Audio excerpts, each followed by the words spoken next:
And we're Hi, live. everyone. Okay. Yes, we're live. Hi, everyone. It's Suzaida and Aaron, your co-hosts for Elevate Your Energy Frequency. Welcome. Welcome, welcome, everyone. We are so excited tonight, or it's our night. It's morning where you are, Rodolfo, but we're excited to introduce Rodolfo Young. Yes, Hello, everybody. he's Rodolfo. You guys, Rodolfo is joining us all the way from Bali right now, and so let us do an introduction with Rodolfo. He is a highly sought after master coach, motivational speaker, and author, and he's shared the stages with the likes of Marianne Williamson, um, John Tolle, Lisa Nichols, quite a few, I should say, quite a few of the most highly regarded spiritual masters, right, and spiritual gurus. So it's very exciting. And he's been on a mission since 2012 to inspire the hearts of 1 million people. And we were just talking earlier that he has most definitely exceeded that number of 1 million. Fast forward 8 years later. And so part of the wisdom that Rodolfo brings is that he believes that, well, we all wear masks, right? And that beneath those masks, we have these identities made up from all the stories that we've heard from others, the stories that we tell ourselves, and then the stories that we hear from others. And at the core, beneath all of that, we have our brilliance. We have our own unique brilliance, and we have a potential for expression, wisdom, and a capacity that comes before any limitations that we place upon ourselves. And we often are really good at placing those limitations. And so that burning brilliance, that light is us. Underneath all of that, it is us. And so let us welcome Rodolfo, again joining us from Bali. Hi, Rodolfo. Thank you again. My pleasure and honor to be on the show. Thank you so much for having me. I love getting to share and to learn from other people's perspectives and hear the questions that are out there. So thank you again, really, for having me on. Absolutely. We're so excited to have you. And for our audience, as you guys know, we love to make our interviews highly engaging. So plug in your questions, any thoughts, any aha moments, any inspirations, anything that resonates with you, put them in the chat. And then when you have questions, we will relay them to Rodolfo. So definitely engage. Rodolfo, can we start off by you telling us, how did you come to create this incredible mission to inspire the brilliance in the hearts of 1 million people? So it's a good question, and it has a little bit of a background story. In 2011, it was probably one of my top years. I mean, I had just done a TEDx talk. I was in conversations with the governor here in Bali to create this massive eco project, and we were going to make Bali like a prototype for the world of organic and all these other things. There was just so many things that were going really, really beautifully in my life. And my partner at that time put the cherry on the top of all of it, and she came to me and she said, "I'm pregnant." And I remember thinking, for all the accomplishments that I'd ever had, for everything that I'd ever done, for all the things that I've learned, that none of it mattered as much as this idea that I got to be a father, that I was going to bring a life into this world and get to learn from it first, because I actually really believe that we learn more from our children than we're going to teach, and that I would get to guide it in some way and protect it and just have this sense of great purpose.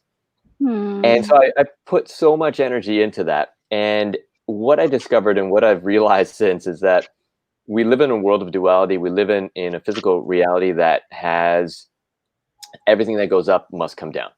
And that's not a negative. that just means that that is the reality of things, that as things go up, they come down, and then they go back up, and then they come down, and they go back up. We have these waves of life, these ripples. We need to learn how to fall with grace, and I had not. And so by the end of that year, 2011, unfortunately, my partner at that time, she miscarried about 3 months in. And I think because of the amount of energy that we both had put into it, the miscarriage, not only was it a loss of this child, but it was a loss of our relationship. It shattered something there. And because of that, it also shattered something deep internally for me. And I lost my confidence. I lost my drive, my motivation. I was a broken man. And so I decided, because I know human nature. Human nature is to look outward. It's to try to fill the gaps and the cracks with external stimuli. And I didn't want to do that. And I knew the power of silence. I had done several Vipassana meditations. I had been silent in the world in my own kind of retreats. And so I thought, okay, I'm just going to go internally, and I'm going to go silent for a full year, for 365 days. Wow. And so I dropped in, and from pretty much around, I think, August of 2011 through to, August of 2012. So there was some time in between of trying to work things out, and then you're going, no, this isn't working. I need to go internal. So August of 2012 till 2013, I was 100% silent. I stayed in the world, though. I continued to interact. I actually continued to teach and coach and share, but without my words, without my spoken word. It would be through writing or gestures or just eye contact and energy, and it was a beautiful experience. And towards the end of it, I took a look inside, and I thought, okay, does my heart feel whole again? Do I feel like I've healed whatever this heartbreak was? And the answer that came pretty quickly was no. No, I don't. After almost a full year of silence, of all this internal introspection and reflection, I didn't. It still hurt. It like there was still a pain. And then when I looked even closer at that, I went, wait a second. There was a voice that was deeper than that pain that was asking, is this gone? Was asking, is this healed? It was asking, am I whole again? And that voice was whole. So what's going on here? And what I realized, and it was probably the biggest epiphany of my life, and definitely of that year, and biggest lesson, is that beneath the stories, beneath the masks, as you shared in my introduction, there's this brilliance, there's this wholeness, there's this fulfillment within us. And it's only the stories that we have. And my story was that my heart was broken. And that story came from a trigger of some external circumstance and experience that happened. And the thing is, that experience happened, and then it passed. And then it was gone. Time went on. But my story kept repeating. And I think that's what we do in life, is we repeat these stories, and we keep ourselves in a certain condition. And that's what I had been doing, because through that whole year, my story was, I need to heal this heart. And so even after a year, when I look back, I'd only been reinforcing that my heart was broken in a story. When I was able to release that, then suddenly I felt this wholeness, this brilliance, this beauty and radiance that got to come from who I am beneath those stories. And I actually, on the day that I came out of silence, I was here in Bali, Indonesia. I gave a talk to about 200 plus people at one of the popular yoga studios here.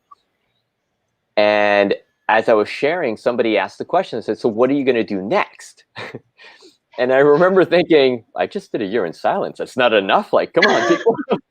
Really? But before I could think, what really came out of my mouth was, I want to inspire 1 million hearts to find their brilliance. And I remember it came out of my mouth, and then my mind was like, and how are you going to do that? And it's like, I don't know. I'm just going to start. And so that's actually where the mission started. It was after a year of this silent practice and internal exploration that I realized that there's so much internal for all of us. And we always hear that phrase that, your real power is going to come from within you. But we don't hear so much the fact that it's not that you have to go digging super deep. It's just that you need to release the stuff that's on top of it. I have a tagline now that I always say, that You're not going to discover your truth or your brilliance or your potential or purpose, because the discovery is always outside of you. But you will uncover it if you start removing the things that are in the way. And that's essentially what this mission is. It's to help people uncover these layers of stories and masks and find that vulnerability, that authenticity, and that beauty that's actually already there. Wow, that's I love that I love how you ended that the path to that is not about discovery, it's about uncovering. Have you read Conversations with God? I've not read it, but I saw the movie that they made out of it. Oh, okay. I didn't even know there was a movie. Well, in book 1 of Conversations with God, it talks about how there's nothing for you to discover about yourself. Like, you are who you are. What you're doing is learning the aspects of yourself, and so that's what came up for me when you said it's the uncovering. Yeah. Now, all right. Gosh, that is so profound. What would you say? Because I mean, you've touched the lives of over 1 million people, and you have worked with, I'm sure, many, many, many, many clients. What would you say, if you can even narrow it down, are maybe like the top 3 or 5 kind of general themes of stories that we play in our heads that keep us from uncovering the brilliance within us? I think that I can literally bring it down to one concept or observation that I've made, and this is from thousands of clients and students and all the times that I've gone deep into myself and seen stuff. This same pattern shows up, and it's, we spend more time in avoidance of what we don't want than in the pursuit of what we do desire. We spend more time in avoidance of what we don't want than in the pursuit of what we desire. And we're kind of trapped by our biology and our evolution in that, because literally, you know, we go back to like caveman days or medieval, or even just at any time when our ability to survive in the world was under constant threat in the environment. And so our biology evolved to be looking and have a bit of a negative bias to look for danger. And so it was always looking to see, like, what do I need to protect against? Because it's not like if something beautiful is happening and your life is full of rainbows and unicorns, that you're really looking to be like, how can I control this? You're just like, oh, this is wonderful, let me enjoy it. But the moment there's a threat, you're looking to see, how do I survive? And so I think because of that, we have a tendency in our lives to focus in on what we're trying to avoid, instead of even realizing that we have the option and the permission to move towards what we really want in life. And I think that is the key reason that, one, we don't slow down enough to even allow the clearing to happen. Most of the things that the layers and the stories that we have are stories of defense mechanisms, stories of protection. You know, I often say in my heart talks, my signature way of sharing is these heart talks, where I show up with a topic and I don't know what else is going to be said, and I just go with it. But one of the things that often comes through is I share that, you know, at some point in our childhood, and even our you know, ancestry and everything, there was a moment where there was some threat, and it could be as simple as your parent left the room or your caregiver left the room, and you freaked out. Like as a little baby, you're going, oh, I'm abandoned, they're gone forever. And because of that, you took a brick and you put it into the beginning of a wall. And then maybe they came back and there was a relief, but you didn't take the brick out. And then it happened again, you put another brick and another brick. And then over the years of your life, you've put all these bricks in, but you left them. You didn't take them out when the situation changed. Those bricks are the stories. And every time that you created this brick, now all of a sudden, you're in your mid-20s, 30s, 40s, and you have this, not just a wall, but you have like a 3-foot concrete wall, and then like an electric fence, and then a moat and a drawbridge and dragons. Like, you've just set up so many defense mechanisms so far from who you are to try to protect who you are, but you've forgotten who that is. And then we have this thing where people go into personal development and they start looking. And there's a key thing that almost everybody discovers as they start going into personal development. And it's an idea, it's a belief, but it's kind of true. Well, they'll look at themselves and they'll be like, wait, oh, well, I'm not enough. Like that belief comes up almost every single time. 100% of the time, people, if they really look internally at their belief systems, they'll find that there's some belief in there that says, I'm not worthy, I'm not deserving, I'm not enough. And, you know, I often say this, and it's a bit counterintuitive, but it's true. You're not enough, not because your wholeness isn't enough, because it's 100%. That's the mathematics are there. You're enough. But because you've divided yourself in all these walls, in all these bricks, in all these defense mechanisms, we have separated ourselves out into so many different divisions and fragmentation that when we look back, when we look from like the turret wall of the furthest wall of our defense mechanism, we look backwards internally, and we're only now looking at like 20%, 10% of who we are, because the rest is in the defense mechanisms. We go, well, that's not enough. And to make it worse, it's not like the thing that you're most proud of or you like shine with is the piece that you've locked away, because that's the piece you put on the outside of the wall. You want people to see your best parts.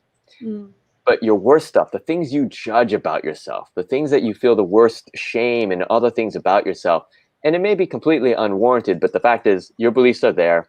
And so if you're judging it, what do you think it is that you're going to lock the deepest away in all those defenses? Well, it's going to be the muck. It's going to be the stuff you don't want to look at. So now you're looking back and you're going, I'm not enough and I'm not worthy, because look at how terrible that is. So I think all these things combined, it keeps us from breaking the walls down. It keeps us from opening up these barriers and letting the brilliance that's actually there shine, and to reintegrate from all of these protective measures. Yeah. That's such a beautiful way of describing it. And, you know, we all have our story in life. And, you know, what came to my mind was, what would you say is, you know, sometimes these, oftentimes incredible people have gone through these horrendous and horrific experiences, but yet they are able to, you know, rise to their greatest heights. And some people stay stuck in these stories that they really can't get past. So what would you say is the key to breaking through the wall? This is a really good question, and one that I've pondered a lot, because especially with clients, like how do you motivate somebody to change direction, right? Like I call it the Michael Jackson move. How do you go from looking at your history and your past and familiarity and kind of being stuck there and do this like like over towards your future, right? And it's a really difficult one. There's another motivational coach and speaker named Les Brown. He's one of my mentors. I love the guy. And he says it beautifully. He goes, he talks about a story, and he says he was walking up to go see a friend. And as he went up onto the porch, he looked over to the corner because he heard a sound, and he sees his friend's dog is sitting over in the corner. And the dog looks like it's asleep, but it's like over there, like moving around going, like it's in some form of distress. So he says, hey, what's wrong with your dog? And he goes, oh, it's sitting on a nail. It's sitting on a nail? Why doesn't it move? That's not uncomfortable enough. And that right there is the key. Most people haven't hit rock bottom. Most people are not uncomfortable enough to push that. And this is a hard one, because for me as a coach and even as a motivational speaker, I don't want people to hit rock bottom ever. I want them to change pace wherever they're at. But it's often very difficult to get people to do that, because wherever they're at is a balance point between what they can withstand and what they're avoiding. And so we're still in that place of survival mentality instead of, am I moving towards what I want to have in life? Am I empowering myself? Am I going from surviving to thriving? Most people are still just in, okay, I'm good here. It's enough. I can handle this. let me not even look at what else, because then I might lose this. I think what we have to do is help people realize that their past, their history, the things that they made up all these stories about, is not chasing them. You know, I think we're running. This avoidance pattern is as if we're running from something that's chasing us, but the past is not chasing you. You might keep putting it in your path because of your focus on it, but it's not chasing you if you stop thinking about it. If you let it go and start focusing on what you want, then what you want will chase you. Beautiful. Yeah. I know. It reminds me of the "What do you want" exercise we did, Suzaida, back in the leadership program, where we met in the leadership program, and it was like, "What do you want?" Yeah, and it was an exercise that seemed like it just went on and on forever, because it was like, is that what you really want? Is that what you really want? And you're like, yes, it is. I don't know any other way. But they're like, is that what you really want? Is that what you really want? And yeah, I can see that. And Rodolfo, one of the things I'd like to ask you is, you're very skillful at being wholly, totally, completely present in the moment. And both Aaron and I understand what that means. Like, we get, when you're totally present in the moment, then you're not thinking about the past. You're not thinking about the future. You are wholly in the space that you're in right there. And then, like, you just feel incredible, and magic happens. And there's something so liberating about that. Could you talk about, like, what that really means to be present in the moment, and how do you cultivate more of that in your days and throughout life? This is obviously one of these eternal questions, right? I think every spiritual master of history has tried to explain this. I remember reading a paragraph once, actually, about some teachings that the Buddha gave around enlightenment, and enlightenment being fully being in the present moment. And he points at it and he goes, it's like pointing at a star, or pointing at this moment of absolute brilliance where nothing else can be contained. And he goes, you can't tell people what it is. You can just point to it, because to know it, you have to experience it, right? And so I think it's those states, like, to be present isn't something we can even, map out a path to and say, like, okay, if you do this, then you'll be present. Because people, even when I'm teaching meditation to people, they'll be like, okay, and then I breathe how? And then I do what? It's like, get out of your head. Right? So it literally, what we have to do instead is almost trick people into presence, and to remove, again, it's this uncovering process, to remove the things that take us from presence. So trying to teach people how to get to presence, very difficult. But to remove the things that keep taking them away from presence, that's a lot easier, because then they'll naturally be present. And again, it comes back to this idea of threat. Like, what is it that people are running from? What are they avoiding? And can they realize that that's not coming after them? Or people are trying to control their future, which is more often than not just a projection of their past.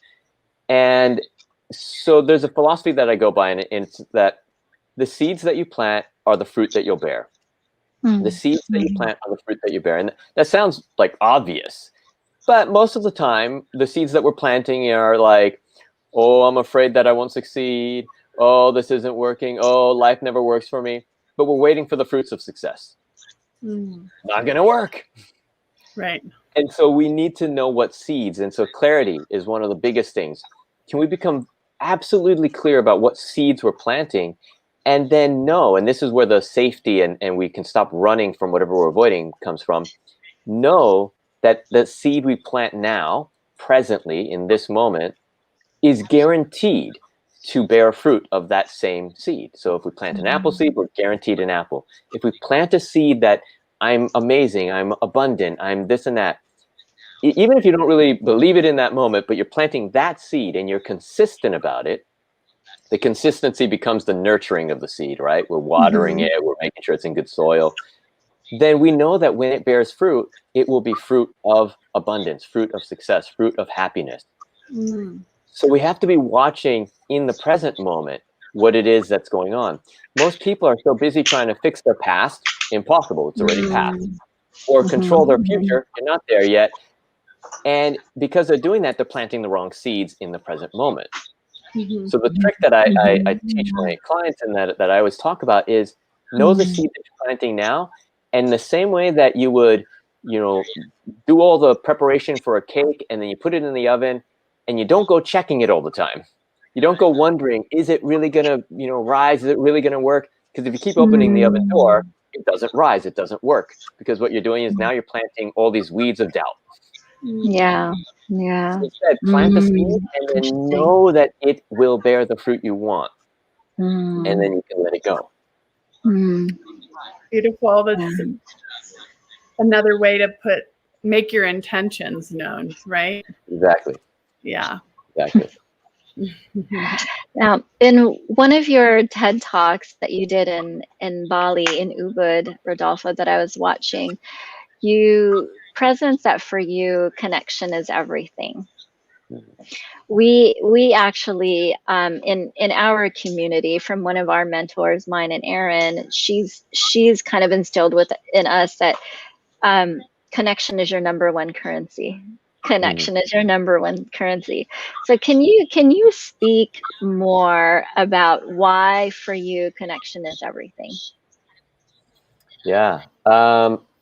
Outside of the simple fact that when we're in connection with, and not just with other people, but even just to ourselves, right? It gives us a bigger picture of what's going on. When we're not in connection, then we're isolated in a story. And if we only have our story, and let's say our story is not a good one, well, that's not going to be a very nice life. Connection gives us perspective. It lets us see a broader spectrum of what's really possible. I'll give you guys a good example.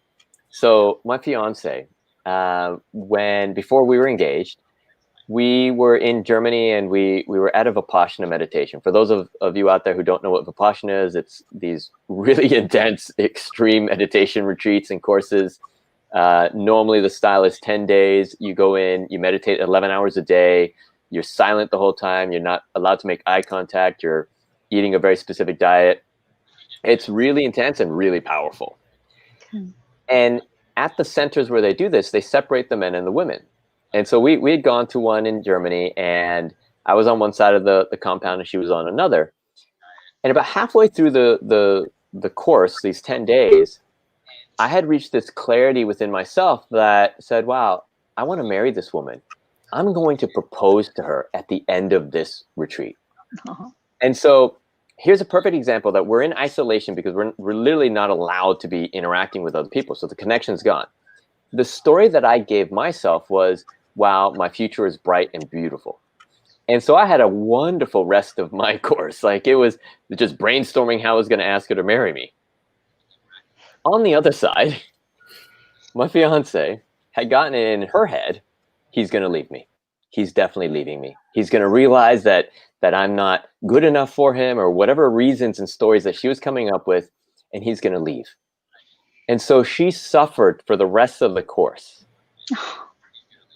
So I think the reason connection is so important is because it gives us a little bit of a different perspective on the story we might be telling ourselves. It allows us the freedom to let go of one story and take on another, or to even let go of all stories. Because we can realize that our truth is always relative. Really probably the only absolute truth is change. And that means that even when you have a truth, it might change. And to be able to get to that point is where we need connection. Because in isolation as an individual, as just one entity, you won't have the perspective to see that those possibilities are there, and you'll get stuck in one path. Wow. Yeah. I get that. That stuckness, a lot of us can get in this perpetual loop of stuckness, and before you know it, like life has passed by, and years later you're like, what how have I been Yeah. living What my life? happened? Yeah. Yeah. Yeah. Yeah. And then you wake up. Now, And I think you, that story was just so interesting too, how you and your fiance were in two different places without talking, and then you're like, everything's Completely. great, and she's like, oh no. Oh, man, Yeah. how did And that work out?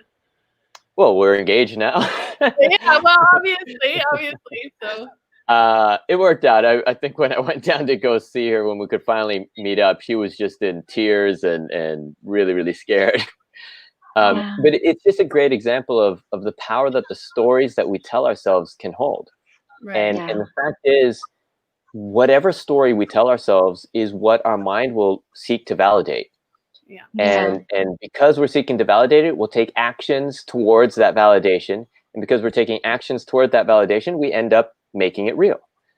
And if that's the case, why not choose the stories that are going to benefit your life? Why not decide that you're going to move towards the desires, towards the things you want in life, knowing that when you give it that focus, those are the actions and the mindsets that you're going to move towards, the thought patterns, the energy you're going to put out there. And more likely than not, those are the fruits you'll bear. yeah, Well, today is December 21st. It's been a big day for a lot of people who practice with energy and are looking forward to Age of Aquarius and 5D consciousness and all of that. I was just thinking about, one of the things I've been talking a lot with my clients about is that, I feel like we're all being called and asked to come forth now and really choose to be happy and choose to step into our best selves, our highest good, for the good of the planet, and the good of all. I'm wondering if you can speak to that a little bit more, because I love that you just said one thing. It's like that it's a choice for us that we all have. Yeah. It's actually kind of the title of my next book, I think, is going to be The Power of Choice, because it's huge. And to me, there's really only one choice. There's a lot of decisions we can make in life. There's a lot of options and stories and different perspectives and focuses we can have. There's only one choice that we ever make in life, and we make it over and over again in every moment. And that is the choice to surrender or to resist. To surrender or resist. That's the only choice we ever really make in life. Because life is moving with us, and we can choose that it's in support of us, which means that you move with the wave, or we can resist it, and that means that we're now going to be in a fight or flight mentality, and we're back to survival. For anybody who's ever gone out surfing, like, this will make perfect sense. If you fight the wave, if you try to go against the wave, nature wins every time. But if you go with the wave, there's this amazing power and freedom that comes. And that's the power of choice, is when we stop resisting what is and we start moving with it. And as we move with it, we can even have a bit of a, like, if you're on a surfboard or if you're on a boat, you can have a rudder and say, oh, I want to go in this direction, and let the power, the force of nature move you in that direction as a support. And that's the idea. When we can surrender, it's not because we're surrendering out of defeat. I think a lot of people have this idea that surrender is a losing control. Surrender is a trust. It's not about losing something. It's about gaining trust. It's about saying, I trust that not only the situation that I'm placing myself in, but the circumstance and the conditions of reality and everything else around me and the connections that I have are serving my best interest. Only if the rudder that I've focused on, meaning like the direction, the focus, the story that I'm investing in, if it's in that positive nature, it will go towards a positive outcome. Now, if you're in a different place and you're like, no, I can't trust anybody, everybody's trying to cheat me, people are trying to hurt me, they're trying to take advantage of me, they're this and that, and life doesn't like me, I'm never supported. Well, again, those are the fruits you're going to bear. So it is a combination of surrendering, but also with the clarity of what seed you're planting when you surrender. Yeah. Yeah. And you're in Bali, we are in California. And, for the last, 10 months, we've been experiencing this worldwide global pandemic where everybody is having a lot of fear right now. Massive, yeah. So yeah, I think this conversation is so super relevant for, I mean, pretty much just the survival of our planet right now. There was something that I heard early on in this whole 2020 situation that we've been in, and it was focus on the things that you can control and let go of the things that you can't. Mm-hmm. And I thought that was brilliant because So simple and powerful. yeah, it's so powerful. And again, it brings you back to the place where you do have choice. That's the other thing. Like, we can't surrender for somebody else. We can't make the choices for other people or the world or anything. But we can look at our own situation, our own beliefs, our own direction, our own focus, and we can stop resisting what's happening and go, wait, what can I change internally? It's the same thing as the silence and everything that I did for myself was, instead of looking externally and trying to fix and control the environment around me, I went internal to say, what could I change about the way I'm looking at it so that it will change for me? And if more people do that, then they'll start to find that they're going to start coming into a harmony naturally. Because for as long as we're in resistance, we have shields up. If we have shields up, then we're just banging against each other. Yeah. One of the things that I often share with students here, because I'll give talks here. I used to give a lot of talks here live. When we'd have a group of people and people would be traveling here and they'd have these massive transformations, they'd have these amazing moments. And then they would be going back home either to a family or a partner or a community that didn't quite understand these new concepts that they had. And so they'd always ask in my talks, they go, how do I approach my family? And I would always say, put your shield down first. Because you're not asking me, how do I approach my family? You're asking me, how do I protect myself from the onslaught of what conditioning they're going to want to put back on me? And if you go with a shield, you'll be met with a shield. If you go with armor, you'll be met with armor. But if you go vulnerably and you just express who you are, then instead of coming with a barrier, you're going to come with a lighthouse. And that lighthouse is going to shine something. It doesn't mean they have to follow the light. It doesn't mean they have to agree with you. But they're not going to try to battle you because you're not coming with battle gear. Right. Wow, that's profound. I can relate to that absolutely within the context of my own family too, because I'm so different from my family, and when I'm with them, I feel like an alien half the time. And so I love that. To bring that to the question of, how do we move from where we're at right now with so much fear in the world and anxiety and I mean, I think a lot of people are traumatized by this year. Yeah. The first thing is we have to create that safety, and safety is not going to come by coming with ideas or a new story and saying like, this is what you should believe now, or everything's fine, like just like it, because that's still kind of a bit of an attack, right? But instead, can we come with a listening ear, with a compassionate shoulder to cry on, whatever it is, and just come and meet people where they're at? When we do that, it gives people the opportunity to settle, to not be in defense. Because even if people's fears are unwarranted, and some are going to be warranted, some are going to be unwarranted, some are going to be rational, some are going to be irrational, it doesn't matter what they are. If that person has fear, they have fear. And so we have to first meet them where they're at so that they can feel relaxed and safe. And then they will come to their own clarity and confidence and courage from that place through connection, because now they're not alone, right? Yeah. And then they can start to move forward.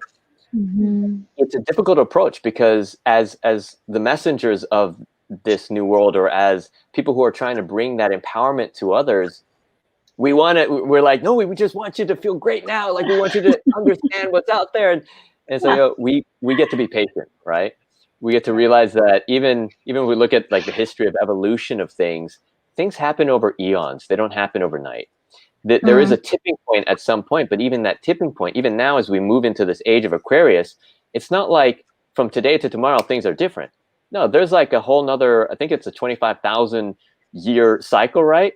We got the other half of that 25,000 cycle to be moving towards.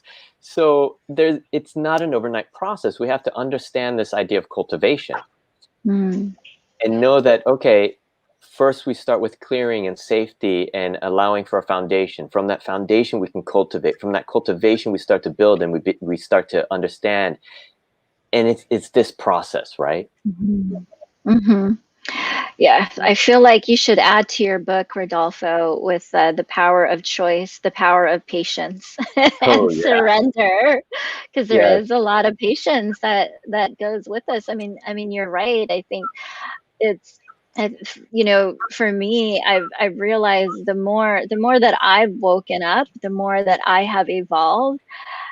It's like the more patient I get to be, because now the world to me is so, it's well people, I experience the limitations of the people around me, and you know, I see it, and I'm like, oh, if you can just take some of those bricks down, you know, like life would be so good for you.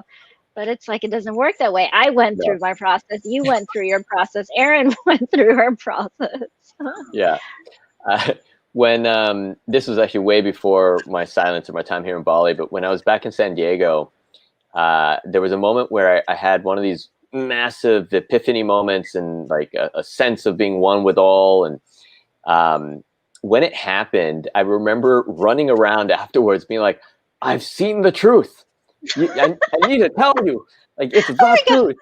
Yes, Oh, big mistake. Oh God, I did that. I've done something similar. Yes.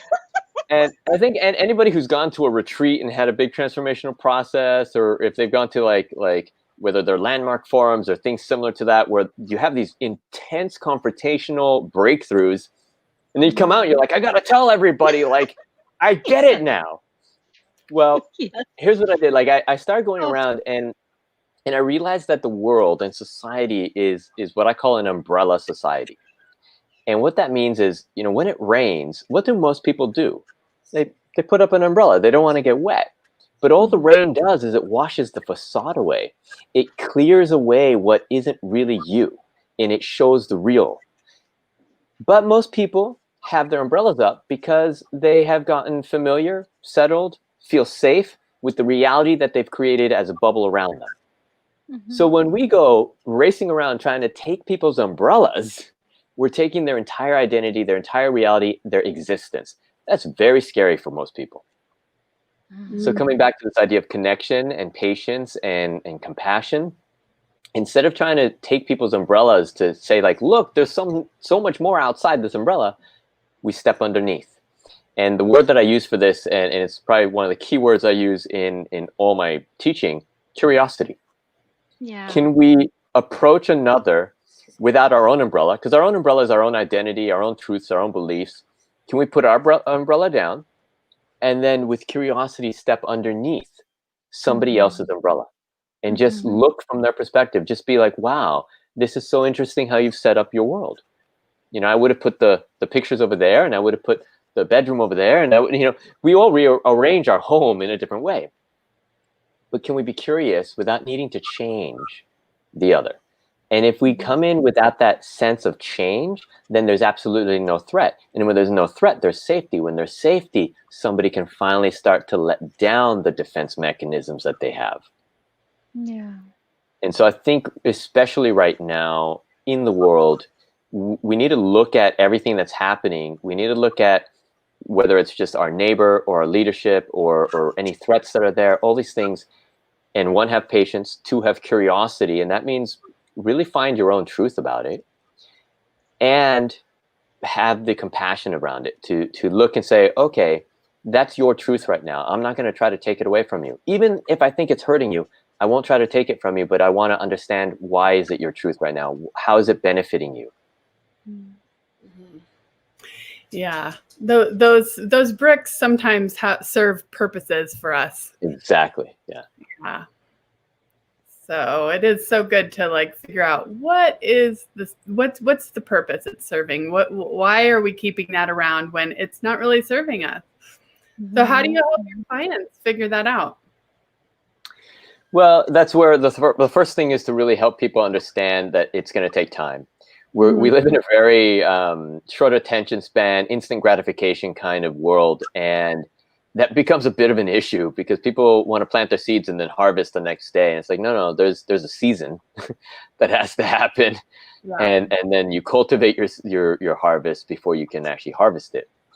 And so one of the things that I've actually recently started sharing is this idea that we spend more time in process than we do in the result.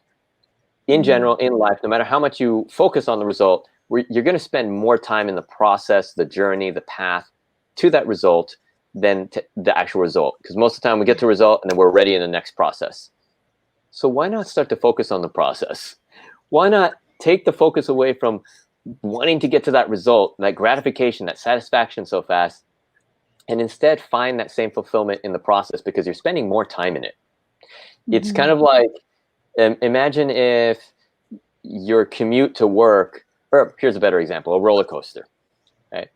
There's, you spend all this time in line, and then after you've been in line forever, you get in the car and you start, and you're going up that first big mountain before you're going to take a dip, and it takes forever. Like they always get, it's like, and then finally gets to the top, and then it kind of eases down a little bit, and then you have this exciting moment, right? And then the moment's gone. And if you want to do it again, you got to get back in line. Yeah. So we spend probably, let's say, 70% of the time in the process getting ready for this experience, and then we have the experience. Same with cooking.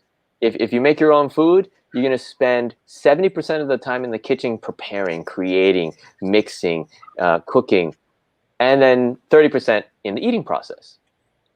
But most people are so focused on the 30% and they're completely missing. They're actually like angry at the 70%. It's taking too long. Yeah, too much work. Like, I'm just going to order in and get fast food or something like, right? Like, what would happen if we actually shifted from wanting the result only and going into the process? And that means also in this moment now that we want to find a result of peace and harmony and a wonderful, amazing, beautiful life and world. Great, that's the result we want. But if we want that to be sustainable, we better be fully 100% in the process instead of trying to take as many shortcuts and speed it up. And if we're 100% in the process, then the fulfillment and the feelings that we're seeking in the result we'll already have in the process, which means we're already there. Yeah. Yes.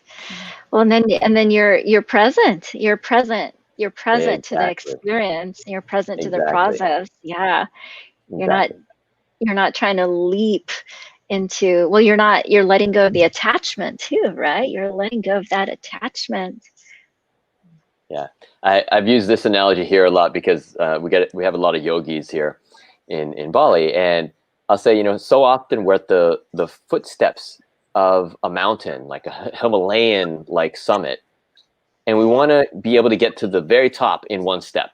And we're all yogis, and so we try to stretch, but we're going to hurt ourselves. Why not just take one step and then another step and then another step and enjoy the path and all the beautiful experiences you're going to have along the way up that mountain, because there's so much to see and to experience, instead of jumping over it all and trying to just get to the top. Because then once you're up there, you'll probably be up there alone.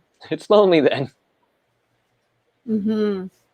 Yeah, it's the being in the enjoying the moment and being in the moment is such a key piece to just enjoying the process, like you said.